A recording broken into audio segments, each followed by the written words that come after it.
Alright, so we're back on the F350 today. Before we actually go and take the cab off to replace this turbo, because I refuse to go through the misery that I've seen guys do to replace that turbo with the cab on. Not worth it.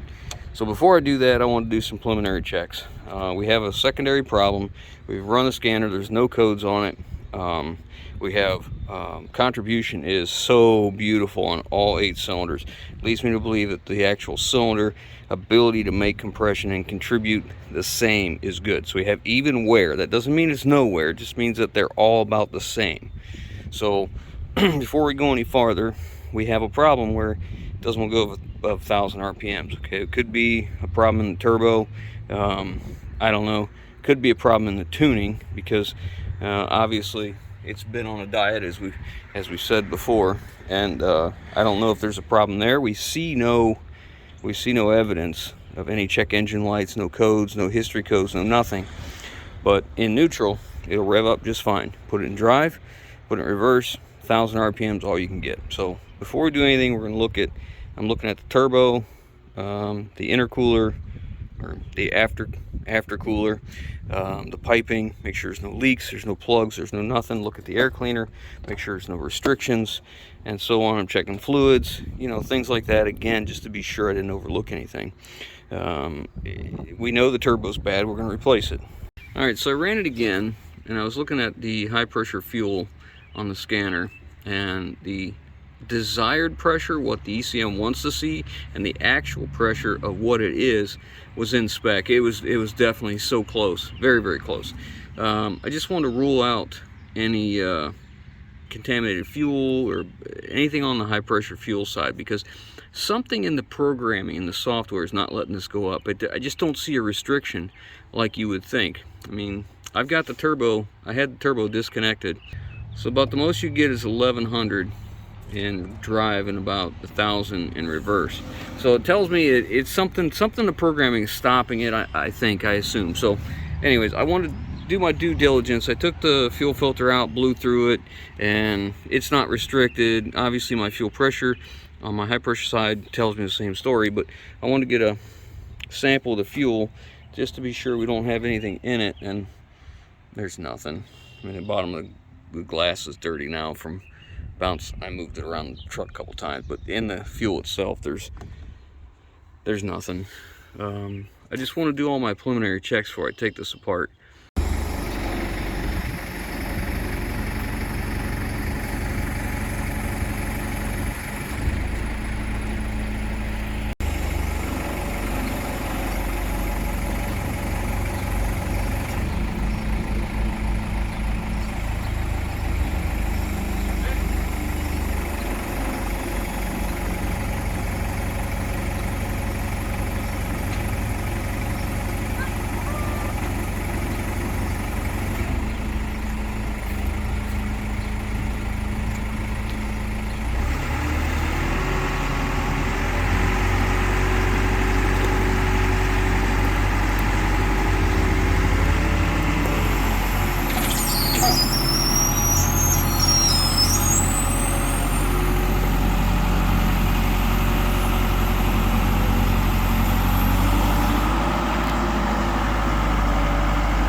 We got the turbo off. Look inside here. You can see up at the top there. Right up there, that impeller's broken. And then on the intake side, you can see where they've been chewing into the housing down there. Let's see if I can get the camera to hold still.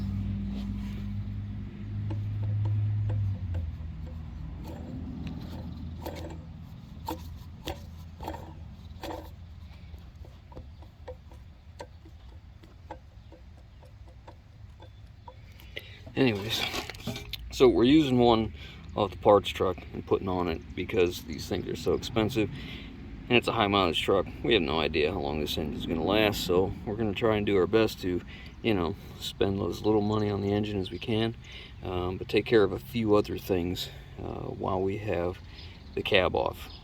since I had the cab off, we moved the truck down to the other part of the shop, and I took a pressure washer and pressure washed the frame, the transmission, underneath the axle, underneath the engine, anything we could. You know, plugged everything up we could, and then brought it back up and took the old turbo off. Well, then we put the new turbo in, and we had a gasket, and me and Brandon were like, thought, yeah, let's just go ahead and get one from Ford. We sure didn't care for that one, so we got one coming from Ford, and so we're going to take the turbo back off, put that gasket on, put it back, and then we can reassemble. The exhaust leak, if you remember, we had some black soot on the bottom of the hood. It was coming from this exhaust manifold where it mounts the head. There was 2 broken bolts there, so we took care of that as well. These are the 2 injectors that the hold downs had broken, popped out, and so they've got new hold downs. It looks like this one may have had a replacement, but still has a Torx bit holding it. These ones are 10 millimeters, and this looks like an original. So let's look at the other side and see what we got here. Well, these all look to be original, so we'll just go ahead and order them up because we don't want to have a repeat of that. But the turbo base plate gasket was leaking awful, just horribly, and it was leaking down the side of the transmission, and it was horrible. So I took and pressure washed that up real good and get it clean, so when we're working on it, it's not nearly as disgusting and dirty and filthy. So since we're waiting on parts, we're going to contemplate doing some repairs to the body on that cab, because it's got some rust holes in the inner rocker, outer rocker, the cab corner, and we don't do body work, so I don't know if it's something we really want to do or not. But we're gonna it'll never be easier than when the cab's off the truck, so we figured let's take a look at it, see if there's anything we can do with it. So let's take a look at that.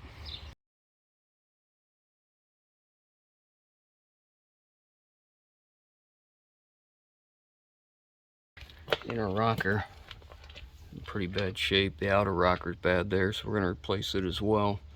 So just went ahead and Brandon came through and drilled all the spot welds out and pulled this cross member bracket out, and we're just going to slide a piece of 1/8 inch steel in there. This is only like 18 or 19 gauge. We're going to use 1/8 inch and basically make a whole new plate to cover from front to back, and slide underneath here and basically replace that. We're not going to cut that out, we're going to leave it in place.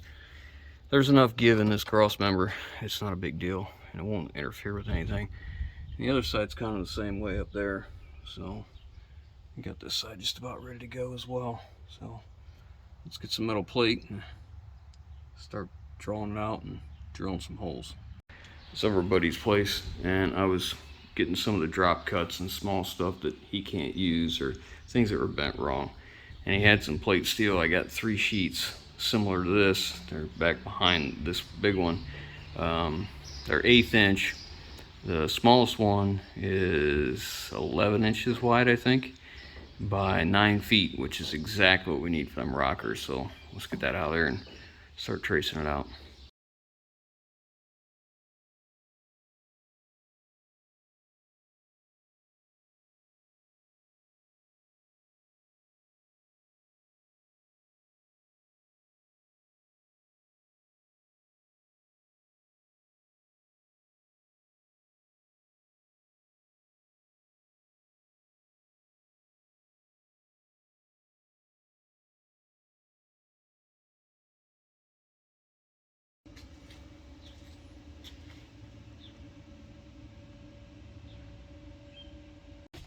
Well, after hours of tracing and cutting and drilling, here's what we end up with. So these will slide right up in there behind them brackets, and then we drilled holes for this is for the step bars. We have access to get a bolt back behind there, and then all these up through here are for spot welds. We're going to try and seam weld this as well, and maybe some at the bottom, but we're definitely going to do some spot welding all the way down through here. Anywhere it had good metal, you can see it's 1/8 inch thick, so it ought to last longer than the truck, that's for sure. But we made one, it fit well, so we took that, laid it on the other piece, and traced it out and cut an identical copy to it. And so far so good. So the next step is I cleaned it up with a flat disc. We need to take some acetone, wipe it all down, and we're going to clean both sides, and we're going to paint the back sides. We're going to prime it and paint it. We'll lose some of the paint in the spot welding, but that's okay. I'd rather have as much paint back there as we can. He's already put the rust converter underneath the cab under there, so he'll have to grind some of that out where the spot welds go and where we're going to seam weld. But we're just about ready. Let's get some paint on this.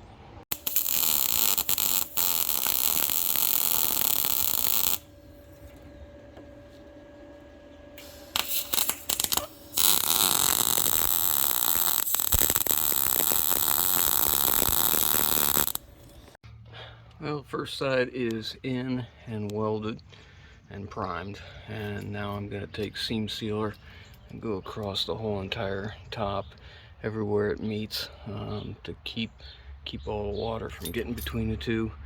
Turned out pretty good for the first side. Hopefully the next side will be a little bit better, but not too bad. I've never done body work, neither has Brandon, so this is all new to us. Man, how the weather changed in just a short bit. It's been hot and miserable, and I helped Brandon get this in place, positioned in there, and then we got it all clamped in with ridiculous amount of clamps, of course, and then he welded it all in and started with the flap disc. A buddy of his came over and gave him a hand, and I think they were pretty well whooped by the end of the day, and they said, well, let's just throw some primer on it and call it a day. I think we're going to have to go back in with a flap disc and kind of finish up a little bit, tidy things up. But that's going to be all on that for right now. I'll probably have to do some of that stuff. But next, what we're going to do is these cab corners. This one is completely gone. You know, it's just blown apart here. And then this outer rocker, it's gone. So we're gonna go ahead and replace this.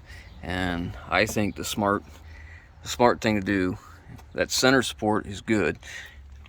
I don't see them rot very often. But I think a smart money is go ahead and cut this one out too. You can see how it's getting pretty cruddy here. Cut this one out and replace it as well, because you don't want to go this far and have another problem later. So we'll do all that on this side. We're probably going to take these cab corners and cut right in here somewhere, and then splice them in. I don't want to do it in this body line or in here. I think I'd like to up into here somewhere, get up above all that. And this side, I think we're gonna go ahead and do anyways. It's starting to get the bubbling that's the rust stains coming out of the bubbling. So it's just about ready to come apart. And you can see this is a cab corner, this is the outer rocker. So we'll just go ahead and do that.